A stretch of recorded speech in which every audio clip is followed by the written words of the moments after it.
Welcome back to my channel by the Maya Abir.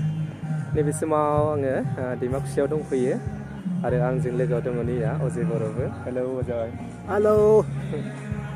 जोङो नैबे दैमाकुसियाव फैनायनि मेन जाहोना जाहैबाय जे नैबे दैमाकुसियावहाय All Bodoland Taekwondo Championship games जानो थांगासिनो दङ दिनैनिफ्राय 27, 28, 29 सानथामनि हाबाफारिजों जागोन।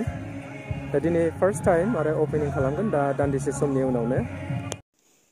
आच्छा लोगोफोर आङो नैबे समाव दैमाकुसिनि फुटबल स्टेडियामाव सफैबाय। दैमाकुसि मेन बाजारनिफ्राय एसे सोनाबथिं फैनानै साहाथिं नुहुरखायो बे प्लेग्राउन्डखौ। बेयावहायनो अल बड'लेण्ड टाइगान्ड' चेम्पियनशिपआ जागोन 2021नि आरो खोनानाय बायदिब्ला बेयावहाय अल आसामनिनो फैगोन होननानै बुंदों। जोबोद मोजां जागोन लोगोफोर, नोंथांमोनाबो नायफैनो हागोन। नैबे जाहैबाय गेस्ट हाउस। जोबोद मोजां बहायजोबनानै दोनदों गासैखौबो। दा जोङो एसे हान्थिलांनि हरै न'थिंजाय। बे न' सिङावनो जागोन। जोबोद मोजां साजायजोबदों न'खौ। सिङाव माबायदि कन्डिसन आं बेखौबो नोंथांमोननो नैबे समाव आं दिन्थिलांनो नाजागोन।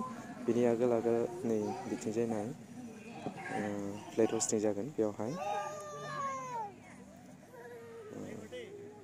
मान बावगोन नै बेवहाय। दा एसे हान्थिलांनि आगोलसिम नायलांबाय था नोंथांमोना। नैबेनो मेन गेटआ। जोबोद मोजां बेलुनजों साजायजोबदों गेटखौ। नायलांबाय था नोंथांमोना, आं एसे हाबनानै देखायनि नोंथांमोननो। नैबेनो लोगोफोर जोबोद मोजां साजायजोबदों। सियारफोरखौ बरिया बनानै दोनजोबदों। नाय एक्सुवेलि लोगोफोर दिनै गेम्सआ जाया होननानै जोंनो फोरमायदों। 28 तारिखनि 10ता बाजिसोनिफ्रायसो जागोन होननानै जोंनो फोरमायदों। दिनै माथ्र अपेनिंल' खालामनानै दोनगोननो। दा बेयावहाय माखासे मोसानायफोरखौ दिन्थिफुंनाय जागोन।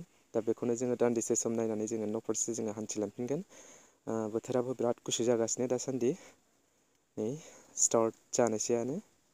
खेराइ हान्जा मोसानो नागिरदों। आं नोंथांमोननो दिनै मा मोसानाय दिन्थियो बेखौ आङो दिन्थिलांनो नाजागोन। स' आसा खालामो नोंथांमोना 28 तारिखनिफ्राय 28, 29 बे साननैयाव नोंथांमोना जाहाथे गेम्सखौ नायफैयो। बेनि थाखाय आं नोंथांमोन गासैखौबो नैबे समाव आङो खावलायहरनाय जाबाय, गासैबो रायजो राजाफोरखौ।